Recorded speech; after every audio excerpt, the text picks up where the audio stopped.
let's get to our next guest, Charlyn Villegas. But first, let me tell you a little bit about Charlyn. Charlyn is a video producer who took the bold move to start her own production company called Four Winds Creative. So she doesn't shy away from a challenge. And from building that company from the ground up, she has done work including directing and producing a music video here in Oakland. So let's welcome Charlyn to the stage.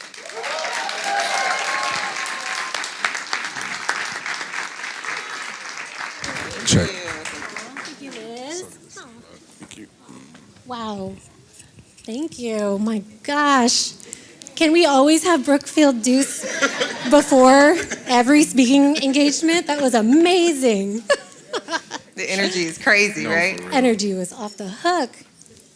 Charlyn, welcome. Thank you so much for coming. Thank you. It means a lot in our effort to highlight and explore community. We wanted to just see who was doing what. Sure. And you're doing a damn thing. No, seriously, I mean that. It means a lot, especially it can be a boys' club at times. You know what I'm saying? It could, and then, I don't know if it's intentional or whatever, but it happens.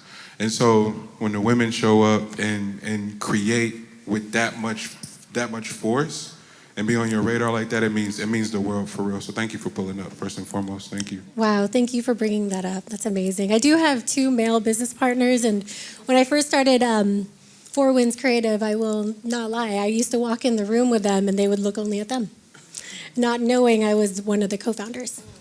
Yep, so it happens for sure. All right, so I am going to start with the first question that I'm going to ask everyone. What are you doing now? Well, I'm not like Pendarvis when he's doing everything. I feel like I'm definitely doing stuff. I feel like I'm not doing enough. So that's where I'm at right now. I feel like, I'm running a business. I worked at a corporation doing corporate television. I worked in television as well, but it just has anyone ever felt like that? You're just not doing enough. So that's what I'm doing. I want to do everything, and I just really want to figure out what that is. Well, one thing I can say is you're doing enough.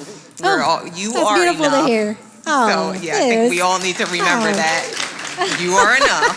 Thank you. You were quick to highlight that point too. I'm running a business. Yes. But you're creative first though. Right. What's that relationship internally like? In balancing the two and the attention that the business needs is taxes, is insurance, you know what I'm saying? It's the things that you don't want to give that much bandwidth, but they require that to have a successful business. What's that relationship like internally for you? Absolutely. You got the left brain, you got the right brain. You need the full brain to do stuff, right? To do all that stuff. To be creative and maintain it, you actually need to build a team.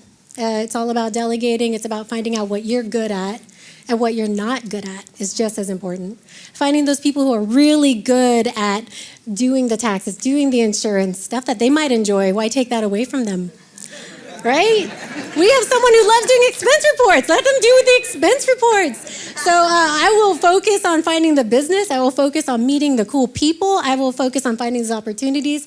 And then we will make something beautiful for the clients, for the people who need that content, who need someone to tell their story. Yeah.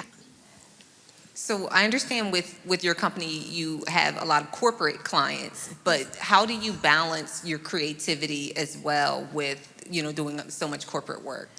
That's a great question, because when I started video production in general, I did not know I was going to be in corporate. I didn't even know corporations like Intel or McAfee or Oracle needed videos. And again, you think corporation, how creative is that?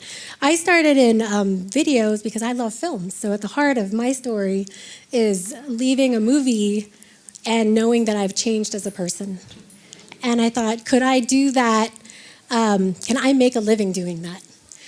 So I worked my way up. I worked in television, then I worked in corporation, and I realized that working in a corporation, telling one company's story for that long wasn't fulfilling me. I was being creative in other ways. I was making my connections. I was learning how to produce. I was being hands-on. I started learning how to edit, so you can be creative in that aspect. But starting a business from the ground up, so...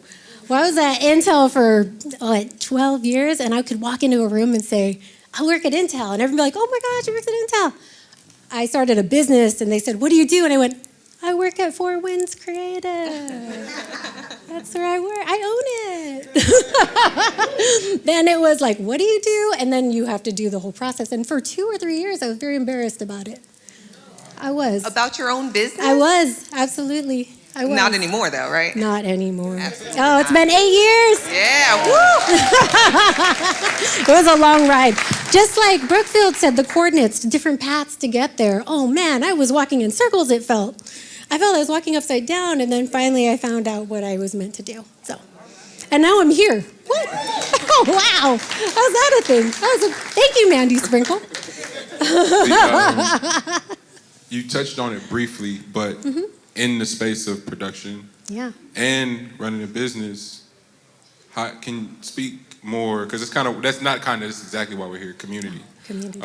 How important has it been curating and identifying that community for yourself as you grow, as the business scales, and as you get back to the music videos, and like, well, how important has that part of it been for you, and like curating that community on your behalf?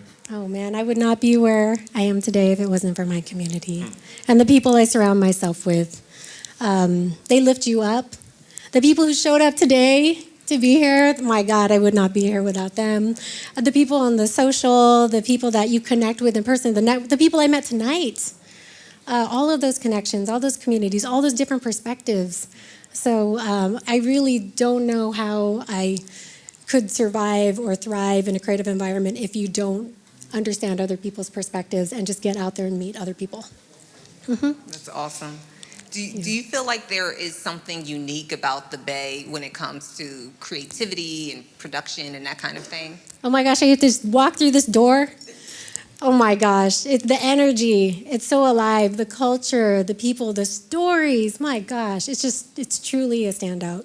Everyone here has a story though. So that's what's so cool about what we do in production in general, especially here in the Bay Area. It's like anyone you meet, like, how did you end up in the seat that you're in? I just want to hear that. And what's great about being a production person or even owning a business, you can help them tell their story. Not everyone's extroverted or wants to be up here speaking, so it's up to people like us who know how to tell that story in video or podcast or whatever that is and help tell other people's stories so they could be heard, for sure. Again, thank you, like so much for real. But because you started off with feeling like you weren't doing enough, can you tell us about what the plans are? Any big plans? Any films coming up? Any videos coming up? Any projects? Yeah. Can you leave us with something to look forward to? Oh my gosh, that's so awesome. Well, I'm looking forward to whatever this series is going to be. So that's very cool. As we're wrapping up our year, we really do focus on trying to find new clients and also nurturing new clients. We're based in the Bay Area, so it is a lot of corporate video production. But in terms of passion, in terms of trying to make a difference in the life through production, I actually mentor younger female filmmakers. So I know you mentioned that earlier. I'm trying to lift up those, and I'm trying to provide a resource to those female filmmakers who did not have, like I did not have one growing up. I didn't know I wanted to be in film. You know, I didn't have Google at the time. I couldn't figure that out. So it was a lot of navigating on my own. But now that there's so many people creating content, there's so many people making films, and they're all here.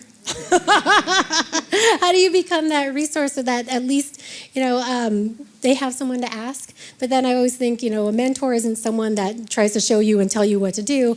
A mentor stands next to you and shows you what you're capable of, and you will figure it out. Powerful words. Thank you. Yeah, you're welcome. Appreciate you. Can we give it up for Thank Charlyn, y'all, much. please? Thank you. Thank you.